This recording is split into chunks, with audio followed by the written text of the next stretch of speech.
So, now that Cassandra's out of earshot, are you holding up all right? I mean, you go from being the most wanted criminal in Tethras to joining the armies of the faithful. Most people would have spread that out over more than one day. None of this shit should have happened. You don't know the half of it. For days now, we've been staring at the breach, watching demons and maker knows what fall out of it. Bad for morale would be an understatement. I still can't believe anyone was in there and lived. If it was that bad, why did you stay? Cassandra said you were free to go. I like to think I'm as selfish and irresponsible as the next guy, but this... Thousands of people died on that mountain.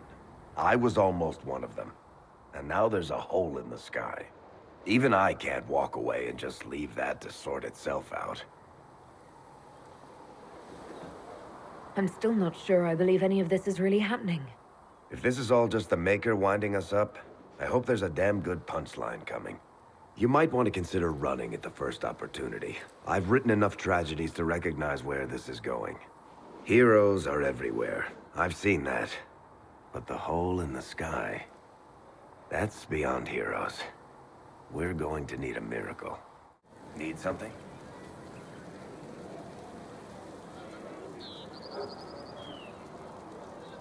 The red lyrium we found at the temple seemed to upset you. My brother Bartrand and I sort of discovered red lyrium during an expedition in the Deep Roads. We located an ancient thaig, so old it barely looked dwarven. There was this idol there made of it. Bartrand brought it back to the surface, and, well, everything's gone downhill from there.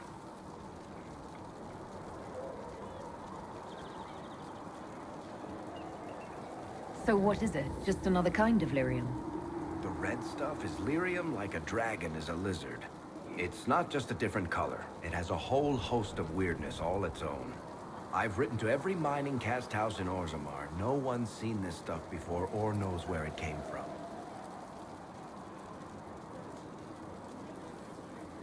What makes it special? Regular lyrium can mess you up pretty badly, but you have to ingest it for that to happen. Red lyrium messes with your mind when you're just near the stuff. You hear singing, get violent, paranoid, and then it does creepy shit. Makes things float, brings statues to life. I've had a few alchemists studying it in Kirkwall, in shifts. Why do you have red lyrium? My brother kept a sliver when he sold it. I'm pretty sure he held on to it because it was already talking to him. That little shard drove him mad. After his death, I found it hidden in his house. We brought the shit to the surface, Bartrand and I. I wanted to find out if there was a way to shut it up. So far, it looks like the answer is no. If red lyrium is as dangerous as you say, why'd you keep it? I've heard that shit singing to me. I know better than anyone how bad it is. In Orzammar, miners keep regular, non-crazy raw lyrium in special lead-lined containers. Actually, it's a huge secret how they're constructed. Keeps surface folk from horning in on the lyrium trade. I pulled a lot of strings and got a smith to build me 4 of them nested inside each other. Nobody gets to study it up close for more than an hour, and they have to wait a week between shifts. I think that's enough on red lyrium. Yeah, not really my favorite subject. Need something? I read your Tale of the Champion, and I have a few questions.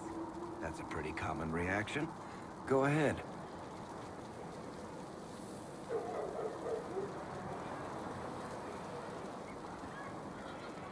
What happened to the mage who destroyed the Kirkwall Chantry? The book never said.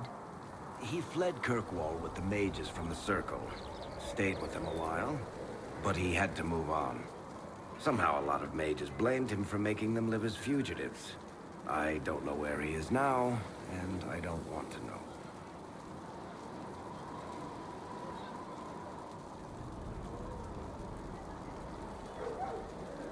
There's no way Hawk really could have killed the Arishok. It would have started a war with the Kunari. I was told later that the Kunari disavowed his actions. Apparently the Arishok didn't get permission before he attacked Kirkwall, and the Qun didn't want another exalted march. When they finally sent a ship to haul the wrecked dreadnought away, they just said, "We will never speak of this again." As far as I can tell, that's the Cune's version of an apology. In the book, you say that first Enchanter Orsino turned himself into a giant monster made of corpses. How? Why? Do I look like an expert on magical weirdness to you? Well, I can't tell you how. For the why, all I can say is he was desperate. Where are the rest of Hawke's associates now? Meryl decided to look after the elves left homeless by the fighting. She's done a pretty good job of keeping them away from the mages and Templars, so far. I guess she has plenty of practice avoiding stupid human battles with her old Dalish clan. Fenris has kept himself busy, hunting down the Tevinter slavers who came south to prey on the refugees. I'm not sure exactly where he is at the moment. You can usually follow the trail of corpses, though. Isabella went back to the raiders. She's calling herself an admiral now. I don't know if she's actually in charge or just has a really big hat. Might be the same thing, honestly. Sebastian went back to Starkhaven. I'm sure he's boring all sorts of people there. Hawke's little sister is in the Free Marches, helping some of the other survivors from the Kirkwall Circle. Aveline is still guard captain. I'm pretty sure Kirkwall would fall into the sea if she quit her job.